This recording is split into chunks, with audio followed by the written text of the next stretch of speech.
দ্বিতীয়ত, সেনাবাহিনী শিক্ষক আর ছাত্রদেরকে হাত দিয়েছে, তার জন্য নিঃশর্তভাবে ক্ষমা চাইতে হবে, ঠিক আছে?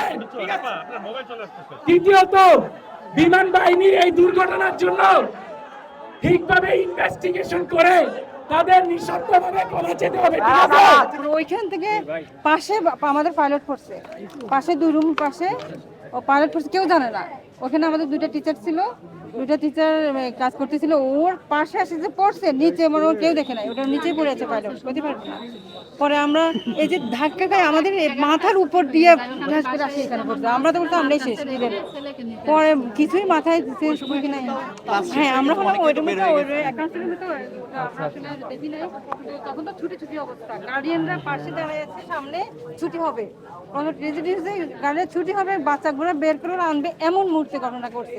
কালকে খবর পাইছি 1টার পরে, আমার 1:30টার দিকে আমার ভাগ্নি বড়টা যখন ও ক্লাস 8-এ পড়ে, ও বাসায় যেয়ে খবর দিছে যে আব্বু আম্মু এরকম এই অবস্থা। তারপরে ও যায় খবর দিলে, পরে আমার ওই ভাইয়া আর আপু আসে, ওনারা অনেক খোঁজাখুঁজি করছে, পাইনি ওনাদেরকে ভিতরে, ওখান থেকে সেরকম ঢুকতে দেয়নি। তারপরে সেইভাবে খোঁজাখুঁজি করছে অনেক, এখনও ছোটোটাকে পাওয়াই যায়নি, আজও পর্যন্ত তাকে পাইনি। এখন সে মৃত না জীবিত আমরা এখনও নিউজ পাইনি।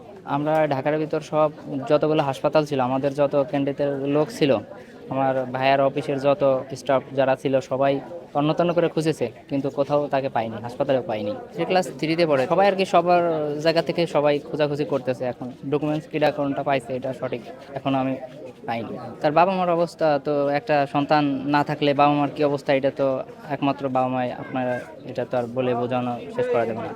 আমার আপু অনেক কান্নাকাটি, অনেক ভেঙে গেছে। আমি বাসায় থেকে আসছি, অনেক অনেক কষ্ট, মানে তাকে যে বোঝাবো, আমার এই বোঝানোর ভাষাটা আমার নেই, আমার ভাষাটাই হারিয়ে ফেলেছে। আর তারা তো মা বাবা, তারা আমার চেয়ে আরও বেশি হাঁপান। তাই আমার জায়গা থেকে আমি কনফিউজ আছি, আমি করতে পারতেছি না, তারা তাহলে কতটা ভেঙে পড়ছে। বান্ডেল থাকলে প্রতি সেনমানিতে টাকা বাঁচবে। বিকাশ সেনমানি বান্ডেল কিনে জিতুন প্রতি লেনদেনে। আমি গতকালকে অনেক রিকোয়েস্ট করছি ঢোকার জন্য, আমার ঢুকতে দেয় নাই। ওখানে যায় কি করবেন, ওখানে কি আছে?